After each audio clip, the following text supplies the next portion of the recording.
Your first meetup with the HR Seattle Collective, welcome. And if you've been a frequent flyer, that's awesome. We're so happy to have you back.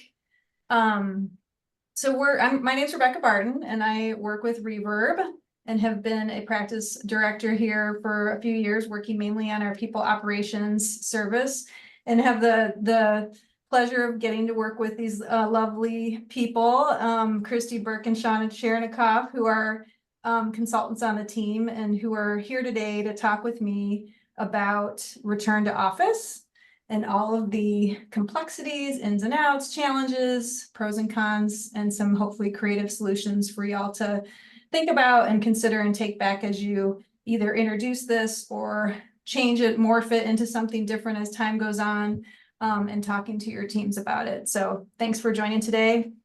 We are open for questions. Please feel free to raise your hand.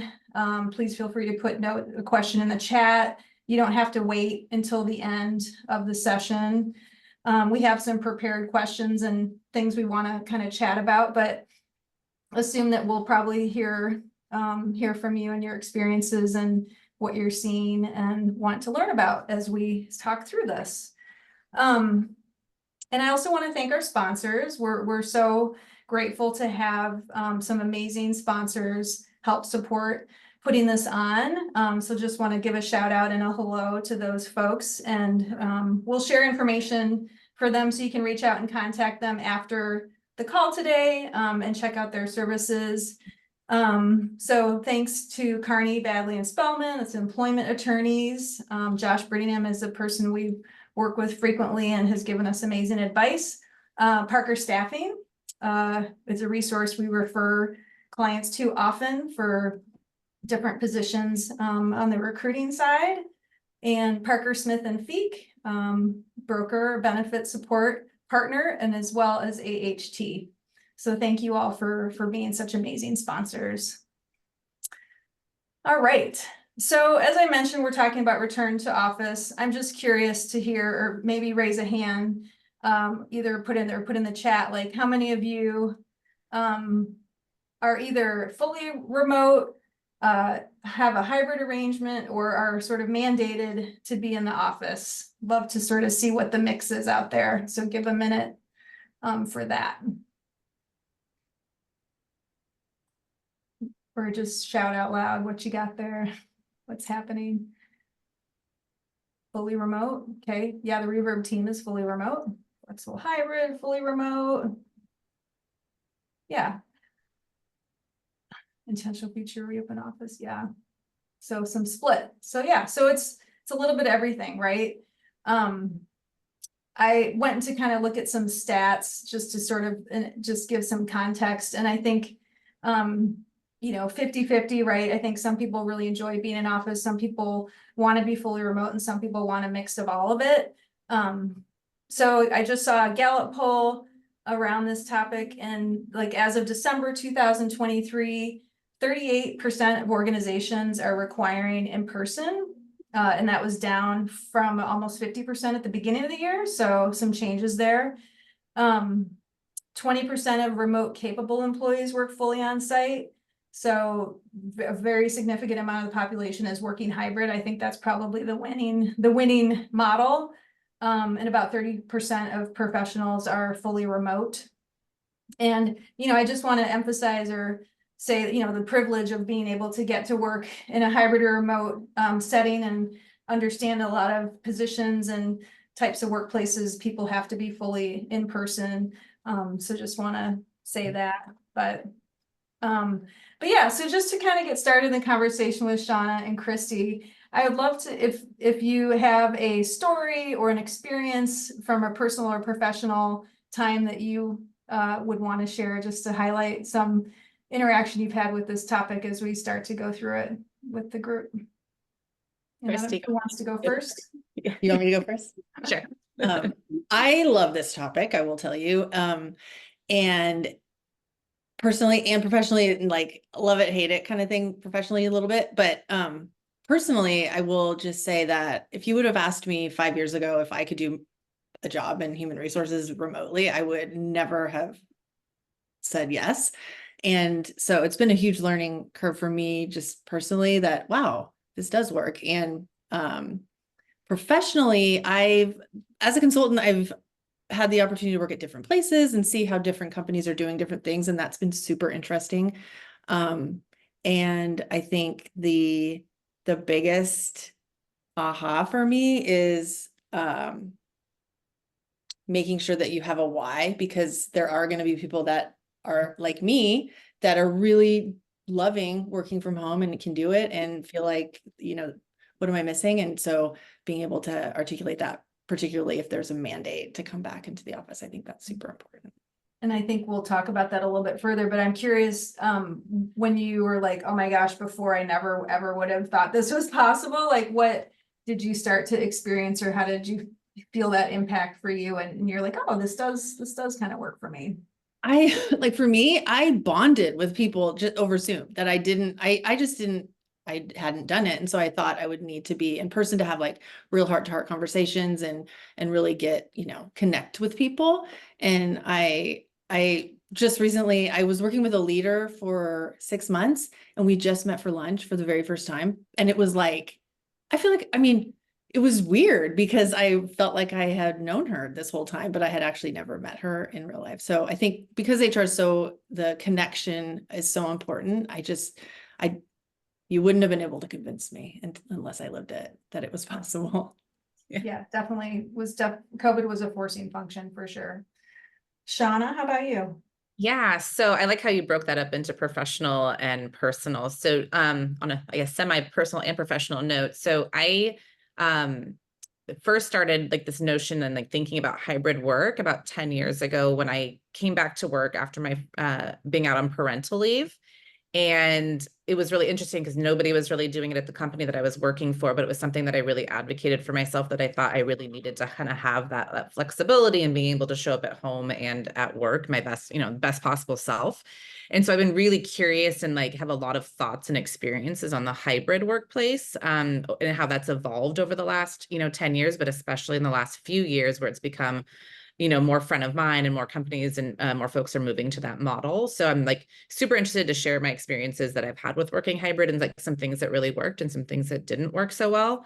But also to like learn from other people about like, what experience you have had and like, where is it working better than other places? And like, how might we go about thinking about either implementing it, requiring it, all those different topics. But yeah, so professionally, like an experience, Rebecca, you're familiar with this one. The last company that I worked for, I joined in September of 2020. So kind of like the peak of COVID where everybody was fully remote for the most part. And I worked there for nearly 8 months before I met the CEO and the COO who I reported to. And so that was like a very interesting, like funny stories, like walking in the first day and, you see somebody on Zoom and I walked in, he was like almost 7 feet tall and I had no idea because I had all these conversations with him, but had never seen him in person. So it's like, you totally do have these bonds that you can make with people over Zoom, but it is nice sometimes to have those in-person connections.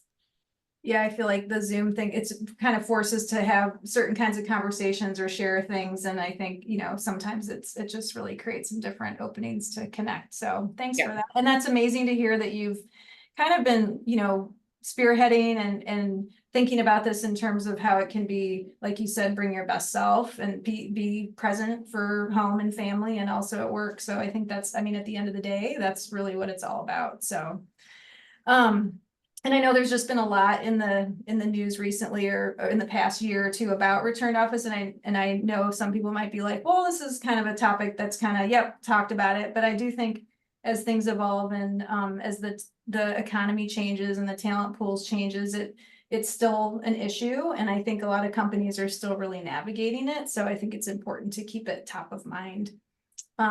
So I'm curious what you think, what you both think and would say about, I know a lot of companies either mandating a few days in the office or fully coming back and even going to the extent of, and the decision's already been made, right? And as HR leaders and working with these groups and trying to be the strategic influencer and help, the majority. So what are some things that you would say people you have or you would suggest that people leaders help when you have that kind of constraint or like a decision's already been made? What are some ways leaders can help with, the change management and or influencing, just and bringing forward some considerations for making it happen? Yeah, I mean, I'll take that one. Just, I think that if it's a decision that can't be walked back, it's been made and there's no turning back. I think there's a couple of things to consider, and one is like communication. I mean, employees, like Chris, you just mentioned, like, people want to know why. So if you're going to implement something like that and just say like heavy-handed, this is what it is, you really have to understand that people want to understand the why behind it. So figuring out some way to navigate that piece and communicate it effectively, I think, is really important. Because you're going to get the questions like, where is the data behind it? Why now? What is the reasoning for 3 days versus 2 days? Whatever that might be. And I think that's a really big piece. And then I think the second piece for me is designing it.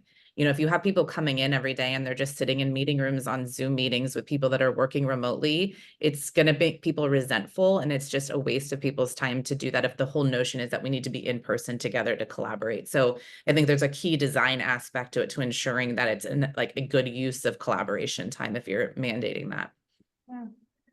And has that, have those points, because those are very, I think, valid and important points, like been part of the conversation and something the leaders have been willing to discuss in any situation that you've been in where there's been a discussion about return to work and sort of weighing the pros and cons?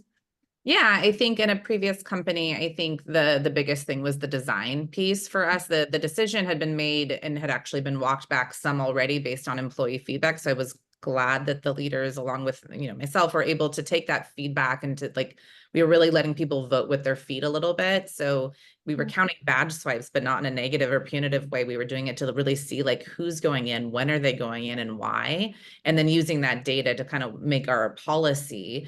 And then trying to use some design methodology to understand like which teams are coming in on which days. Are those the teams that are collaborating just with their internal team?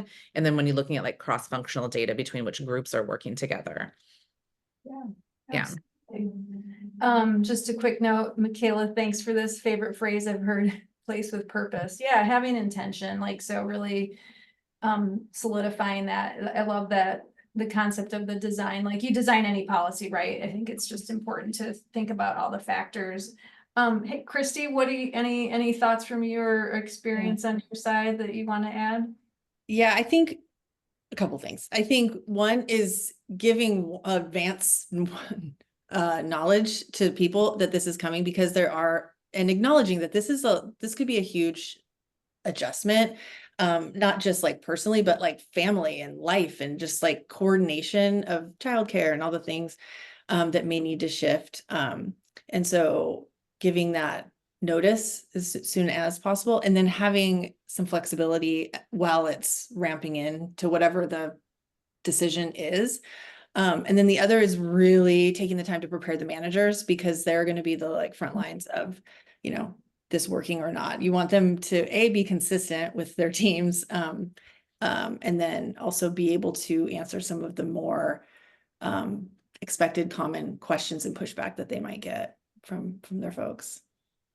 Yeah, I think those are all really important points. And the flexibility and having some different options or choices, and it's not a one size fits all experience necessarily. And sometimes that's good and bad, right? Because some people see other people seem like perceived to be getting treated differently.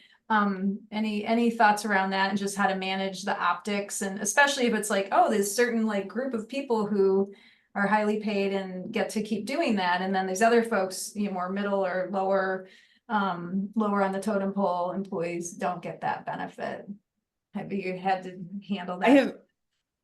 I lived that in the company I was with during the COVID times. There was a group of manufacturing folks that had to come in every day regardless, and that was in comparison to all the white collar folks, the in-office folks that were able to work from home, and it caused huge us against them, the haves, the have-nots, and that was really hard to navigate. And I don't know that I have an answer of how to solve that, other than, again, communicating and explaining the why obviously manufacturing, you need to be there.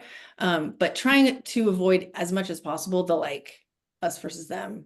And the other thing is having a process for exceptions or accommodations for people that either need more time or but being consistent with that. So I'm at a company right now consulting, and they have another consultant who's pretty much full-time just dealing with like the requests for accommodations related to returning to the office. Because it's so I guess I don't know, I'm off on a tangent, but preparing for the work that's going to come to be with just managing the process of getting people back and the people that don't want to. Yeah, so that's an important thing to think about once the program's installed and just or how to manage and receive like requests. Is there anything about that process or that you can share with that particular group, or things about it that work really well, or that would be worthwhile for the team? I mean, this is pretty simplistic, but just having a process, having a place where people can go to request an we call it accommodation there, but and then having some guidelines around what would constitute a reason to have this, and then being consistent. Yeah. Yeah. You mentioned how important it is for managers, and open for both of you to sort of respond to this, but around the training, where have you seen that be effective in terms of like is it with, onboarding with the manager or the employee, or where do you see it, I guess, making an impact when either bringing new people on or getting managers up to speed? Well, I kind of echo, it goes back to what Christy was just saying around having a process and a guideline. I think once that's established, training the managers on what that looks like, I agree, like flexibility is key. And that's like what employees want right now, right? I think if COVID showed us anything, that like that's the biggest thing for employees, is having the flexibility to choose or make decisions when an emergency happens and their kid is sick, or the elderly parent that they're taking care of needs to be taken to an appointment. Just like having that flexibility. And so treating your managers a little bit like what normal like flexibility looks like, and what it looks like to like need an accommodation. So I think it starts with the root of having a guideline and a process, and then training managers what like good consistent behavior as a manager looks like when you're looking at these different scenarios. Yeah, absolutely. Yeah, the role, location type, I know some there's different criteria companies have used around like distance from a headquarters or having hubs, so that just try to make it as easy as possible for folks. One thing I wanted to go back to that you mentioned earlier around the design piece is the communication and transparency, and also I think role modeling. So having the leaders or people who are really the ones like gung ho and feel that this is a really important part of the culture. Any insights or just best practices that are things to consider around those things? I think one piece I think is really important, because you're going to need those, like the role modeling, and there are going to be people that are going to be the like out in front and helping to shape the culture, but giving the managers a minute to feel their own feels first. And so and that kind of goes back to the manager training, but giving them, really making sure that they feel comfortable and ready, and then identifying who are the folks that like really are passionate about this and are either have been doing it well, if this is already in process, and learning from them and from each other, I think is super important. But yeah, I think the leaders, if they are not coming in, you're in big trouble, because no one's going to want to come in. They're Yeah. really. Yeah, Yeah. and that, like you meant, the manufacturing place, and then the white collar, did those leaders come and visit or make a point of like being present to be around the workforce who was kind of there? Good ones. That was a big thing. I'm glad you mentioned that, because that was a big thing, that where there were some that were there every day. They didn't need to be, but they were there every day just because their team was, and that was awesome. And then and that is more than just the direct manager. There's like the skip levels and above, like having them show up, and even if it's not every day, but participating in it was in those parts better than the absent managers who technically didn't have to be there, but. That's great. Yeah. On the leadership piece, I would just say, this isn't just something that the CPO or whoever the people leader is to design. It's really takes, cross-functional collaboration of all leaders in an organization to make this work and to make it right. Because you as the people leader, you don't know exactly what teams meet on which days and which days are important brainstorming or big thinking sessions or whatever it might be. Like you really have to get together to determine what that looks like to help that design aspect and ensure that, again, it's a good use of time. So I think it really is on a group of people to really help make it effective and like a good planning session for that. And then I would just say, again, I echo, like, if leaders aren't coming in, you have like nothing to stand on. And at that point, if you can't see the value in coming in, why would your employees see that? So I just echo that statement that if that's the case, you probably have bigger problems to deal with underneath all of that. And understanding too, even leaders like, well, I travel all the time, or, oh, I have to be in 50 places at once, or it's like, well, even if someone can like see you or experience you being around them a little bit, it goes a long way, the action of that. Going back to the including others and thinking about designing or finding out like what's really important for the population. What are some ways you've seen, Shauna, like what would you recommend people do around that? Yeah, I mean, that info. yeah, what company, I mean, it wasn't 100% perfect because there is not, like you said, a way to make everybody perfectly happy in these scenarios. But one was just getting the team together and looking at like, what days do your teams have stand-ups? What days do your teams have cross-functional meetings? Do they have a bi-weekly with your product and engineering meet bi-weekly or whatever it might be? And like looking at those days to try and coordinate, okay, I don't just want to say 3 days, you have to come in 3 days. It was like, we'd like you to come in 50% of the time, with the days being on, specific dates. And this is the reason why. So like talking together about schedules and timing and, it makes it a little bit more challenging when you have teams that there's so many people are around the globe. They're not central to one city. So also like taking that into account, like, are we so distributed that bringing 3 people into an office on a team of 20 actually makes sense? And this is one of the things that I think about, like my past hybrid experience is the experience as being a hybrid worker, being one of the few one of the people that's remote, and how you actually feel if you have a bunch of people in person, and how uninclusive it can actually feel, especially in the way that you design your meetings for when you have remote participants, when there's a large group in person. So I think there's also that aspect to take into account, because I can go on a whole tangent about that, about the experience of being the only remote worker. But yeah, there's lots of things to think about in that regard too. If the team is so dispersed, does it actually make sense to bring the majority of the team or bring some of the team in? Yeah. Yeah, that's a great question, just to like really think through it. And I'm guessing that as you talk to groups about that, you help managers even like, oh wow, I need to do like I just need to do that anyways, like just sort of a standard of structuring how they might be communicating and interacting with groups. So I love that. Anyone on the call that has anything to add or questions? I just want to make sure I'm pausing here and there to see if anyone has anything they'd like to add or ask about. I will. Can I? Of course. Kind of going back to the badge swipe thing, and Shauna, I know you were using it more as a way to design, but I know of places using it more of like an accountability feature, and even then employees feeling stressed because they had to stay home a couple of days with their child that was sick, but that their manager was bringing it up to them that they weren't coming on site like they were supposed to. And so, that can feel very like watching over the badge swipes, but there is the accountability aspect as well when we do set these policies right, and holding people accountable. So I'm curious any thoughts y'all have on that, because yeah, I know the badge swipe tracking doesn't feel good from an employee perspective.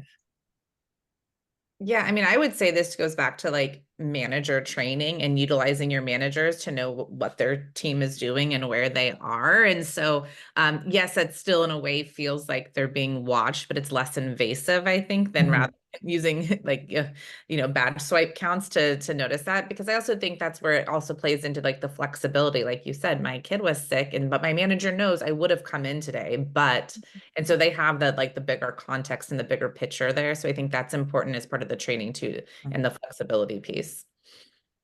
And like something you said earlier, Sean, was the helping managers to understand where they can make a call versus where they can't, and where that line is, I think is super important, because yeah, there's going to be situations where you're not going to come in 3 days a week, but that's okay. But managers need, like, I learned this through this process, the clarity that managers need on what they can and can't approve or not is super important. Yeah. Yeah, if you have a manager who's like kind of gone off and like approving all kinds of things, and then it just creates a lot of chaos. And yeah, it's good to have good the communication piece is just so important. And the manager training has come up a lot. So it's probably one of those kinds of policies or work environment things that just requires that, and still learning more about that. Yeah, I was just gonna kind of go into the accountability piece, Sarah, so you kind of read my mind. Because I feel like, you know, and it's also, as people are kind of coming back into the workplace, so the accountability piece, and then how to handle that, and still maintain some flexibility. But then I'm kind of interested now in talking a little bit about how the return to office is impacting folks like who've never worked in an office before, like they're new generation to the workforce, and they've also had school in COVID. So it's like double whammy, and how dealing with that. And then also just the kind of career and collaboration, the career development collaboration side of it, and the benefits around that. I don't know if you have, I've been talking a lot, but on the people who have never worked in person, I think that is acknowledging that and understanding that, I think, is half the battle, because it is an adjustment. And so there may be opportunities to really enhance and put a, shine on, like, what are some of the great things about being together? I don't know, even if it's, having all hands meetings and whatnot, to get people in and like comfortable with being around others, and just getting used to it, and just acknowledging that it might be an adjustment that's really hard, and being okay with, letting it have a little bit of time to come to fruition and work. But I think that is really fascinating and interesting, because there are people that have never done it.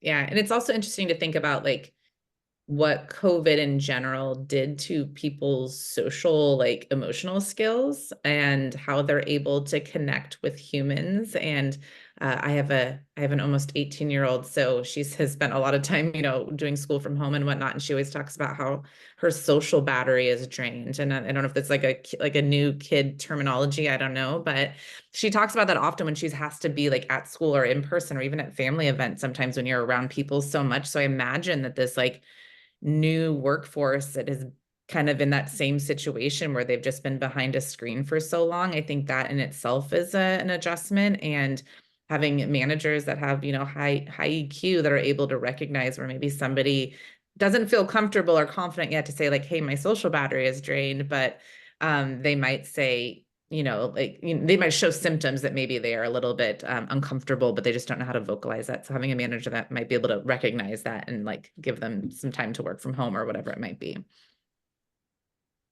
Yeah, it's it becomes like this philosophical and more meta thing beyond just like, come on, it's simple, everyone just comes back. But it's, just thinking about the years of the impacts of the isolation, and just that being able to go charge your batteries a little bit. But now not, now you've got the commute, you've got to be in person, you've got to be, face to face. And that's just a different way of being. So, what I've noticed, or I don't know if y'all have seen this or have things to add on here, but just more emphasis on having some, flexibility, and just some benefits or EAP or whatever else kind of mental health support, or ways of optional connections, or even if places have spaces that are quiet where you can like go meditate, or you can go take a nap or something like that. I don't know if you've seen things like that pop up, or heard about that, or others on the call. I've heard of more around like the EAP and the wellness, and like doing subscriptions to Headspace and things like that, more just like around like mental health in general, because I think that's so much more widely talked about in the workplace. In terms of quiet spaces, I haven't spent a lot of time on site in the last few years, to be totally honest. I work pretty much 100% from home. And so I haven't seen that. It would be interesting if that's a thing. I do know that one of my clients now has, it's a rather large company, and they have a lot of meeting rooms and they're always like 100% booked, which I find really interesting. And I don't know if that's just people using them for Zoom meetings, in-person meetings, or people taking some quiet time. It'd be interesting to get some data there, but I haven't seen anywhere that I know of that is invested in like quiet, like safe or like healthy spaces, if you will. But I don't know. I could just not be super aware of what's out there. No, it's just the meeting room piece and just making sure you have the space. Yeah. And for there to be breakaways, especially in like one thing you said, Sean, was really interesting and true is that it's almost harder when there's a split between in-person and remote versus if everyone's remote or everyone's split. So making sure to have the space for even just those interactions. Yeah. So everyone's not, because there's so much open space is like the new thing or the thing, right? And being able to have some Yeah. The hoteling or just like, you know, you don't always have the same desk maybe or things like that. I've seen like those little phone booth kind of things, meeting spaces when it's more of an open floor plan and you need some privacy. Sarah, this is a great comment question about, so anything, wondering if there's anything new that's come up with people being back together and how there might be more of a need around reiterating or just making sure people understand like respectful workplace and just like sort of, you know, harassment, discrimination, just like that respect and how we behave around each other because it's newer for some people or they haven't had to really think about it for a number of years. Any thoughts about that? I haven't personally seen it come up more. I think because of being in person necessarily, I feel like if anything, I've seen more of it just because people feel more empowered to speak up when they're experiencing things that don't feel right to them. Whereas maybe 5 years ago, that wasn't the case. And I think there's a lot in the news, a lot in the media and all those things around, you know, certain things. So I think people are more apt to raise their hand and speak up now, but I don't think it's specific to being in person. I think it's just the kind of 2024 and like kind of where we're at right now. I agree with that.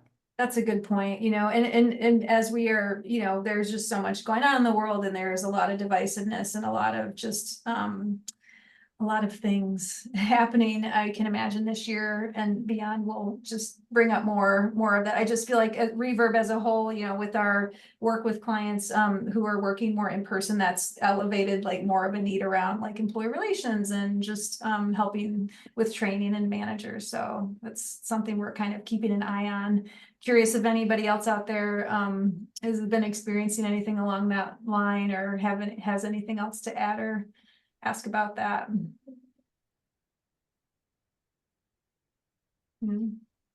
We'll see what happens. Yeah, I mean, are there any, and I feel I've kind of gone through a lot of the questions that I had prepared. Is there anything that like you want to like, oh, I really want to make sure people like walk away with this tidbit or just like something to think about or noodle on around like a challenge, benefit, just creative solution, anything else that is good for the group to hear. Welcome any other questions, comments, just anything people are thinking about as we talk through this.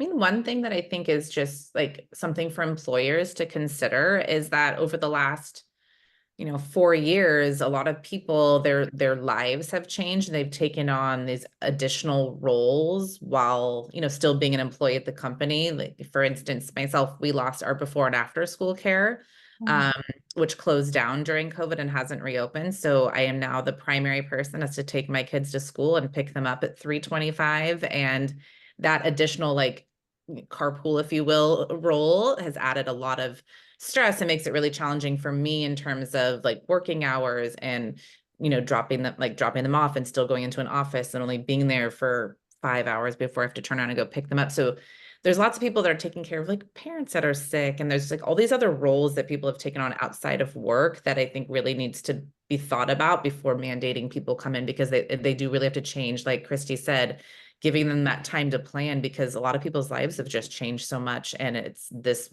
new way of work actually works better for people to be able to accommodate all those things and not completely burn out. So I think it's just important to understand that. Yeah.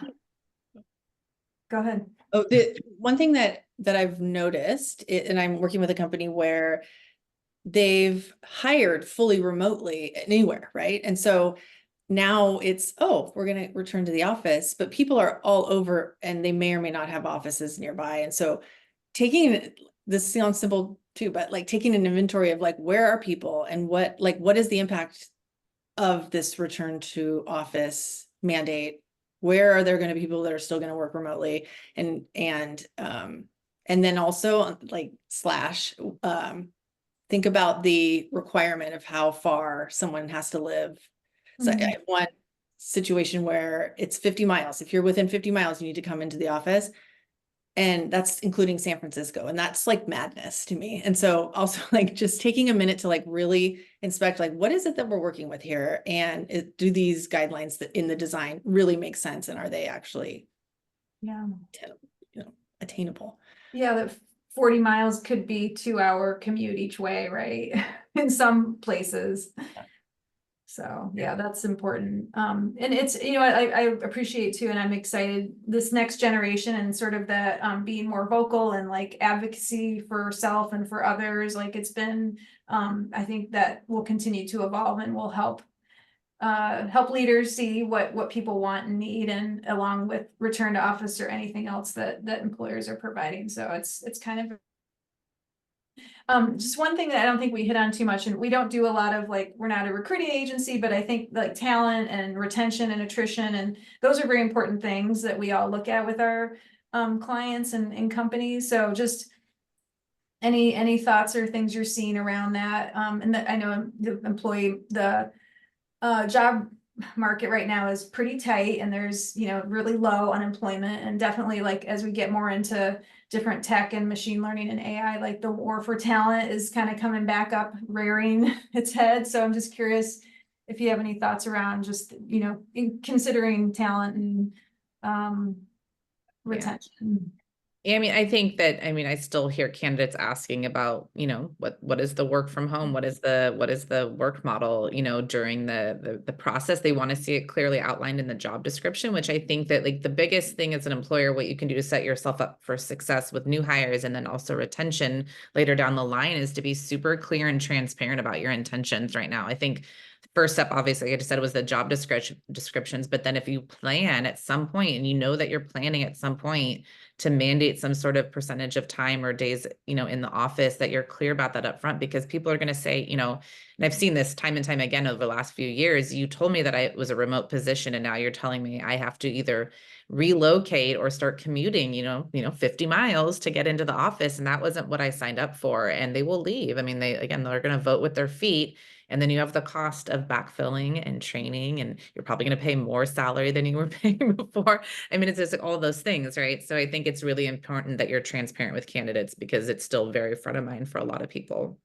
Yeah, absolutely. I think it's a huge incentive, and particularly if you're a company that maybe isn't the highest paying, if you're able to offer flexibility, that's often a trade-off that is, in the big picture, it means more. So time is very much part of the compensation picture that people are evaluating. So I think that's a good thing to bring up to folks and make sure. And, of course, some people, it's competing priorities, right? Like, well, we have this 10-year lease, or we have this amazing space, like, and we get so much done here, like everything started from this place. So I understand the conflict. It's hard. Yeah, I think that just goes back to like the data piece though. Like, so how much more did you accomplish while you were in the four walls than you have, wherever, your team is working right now. So again, I think it goes back to like, how do you quantify that and, produce that data to give your why? Yeah. Yeah, I saw some article with they looked at like data, and it wasn't all SpaceX, I think Apple and Microsoft or something, and how talent's like kind of moving around based on flexibility for where they can live and work. So it's a real thing. They've experienced some significant attrition with when they came back out with a return to office mandate of like 3 days a week. So yeah. I mean, I will say that, like, I probably come off something like I'm very like pro work from home, which is true. Like for me, it like really does benefit my life in such an amazing way. But I will also say, like, there's days where I haven't talked to a human, or like, for a whole week, I won't really talk to a human until like my family comes home and I'm just like, blah, blah, blah, blah, blah. And everybody's like, whoa. And like, we've been out in the real world all day while you've been in a computer screen. So there are downsides to working from home. It can feel really lonely. And I think sometimes I suffer from like my daughter syndrome, where I go out and and then I'm like, oh, I'm so overwhelmed after 2 hours of talking and like socializing in person. So I think there are like benefits to both sides, but I just wanted to be clear that like, it's not 100% wonderful always working from home either. I think that's like something to take into consideration too. Absolutely. All right. Anybody on the call have a question, thought, something they'd like to share as we kind of get towards our conclusion here? Anything we missed talking about that you were hoping we would? I guess I was gonna ask, because I hear from business leaders quite often, like, oh, we have to make it really, really fun for people to come into work. Like right now we have a hybrid mandate, I guess you could say, but we're not getting people in, at the amount that we are looking for. But I'm curious if anyone has had, like, in my opinion, I don't think it's always about the events or making it fun to be at work. There's probably some other situations going on there, but I am curious if anyone has tried fun events, or like bringing food carts on certain days, or just kind of some more celebratory things to try to motivate people to come back in. I mean, I've seen food as the number one tool. Honestly, everybody loves a free meal, right? So I feel like that's been the big thing that's probably been more successful than event. I feel like events, especially if they're like at 4 o'clock, then you just feel like you're extending your work day and you're still at work. And so I think that one's a little bit trickier. I think you have to design whatever that event is to actually truly be fun, not work related, and potentially like off site, which can get expensive. But I think food is good.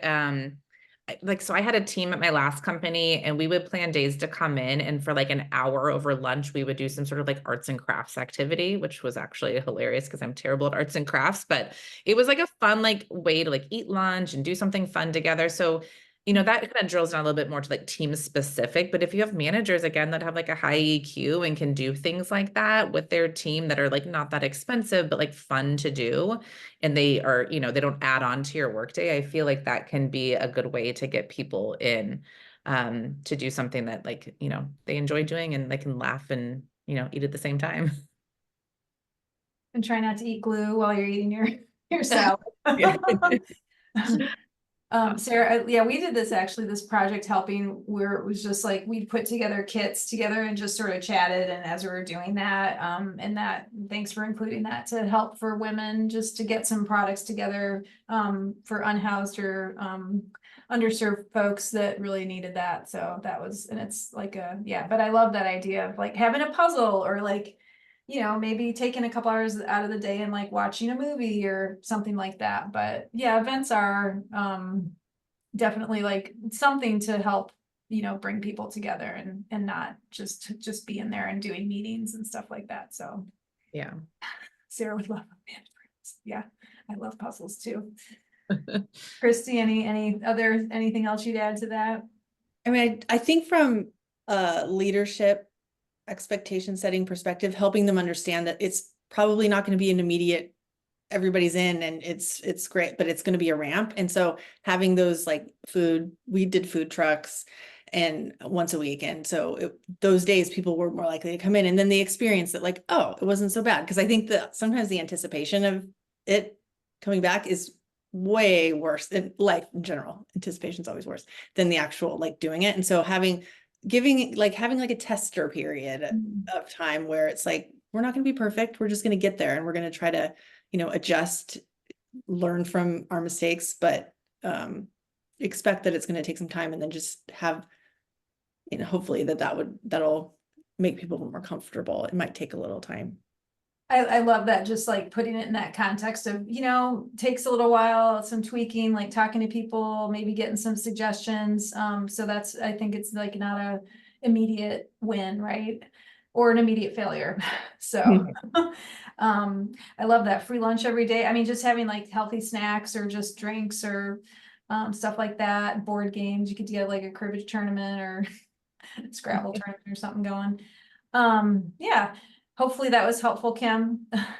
Well, I was also just going to mention real quick too. I think that there is also like something to be said about going in and having your meeting schedule like back to back to back to back. Like we already talked about, just being in Zoom meetings, but even if you're in-person meetings, part of the fun, I think, of going in is actually getting to socialize a little bit, like water cooler, if you will. I remember like some of the days when we first reopened our office and I went in, I feel like I actually didn't get very much work done because I was just so happy to see people and I would talk to them, for a little while. And so I'd be, running around. But I think if you're able, like as a team, to schedule out some time just to like maybe sit around like a table, like in a conference room, and you're not in a meeting, but you're all just kind of working, and like, or if you have an open space design where you can just kind of sit around and chat while you're working on whatever project it is you're working on, just so you don't feel like you're just in a meeting room the entire day, because that takes a lot of like the fun and like the social aspect and the collaboration aspect out of it.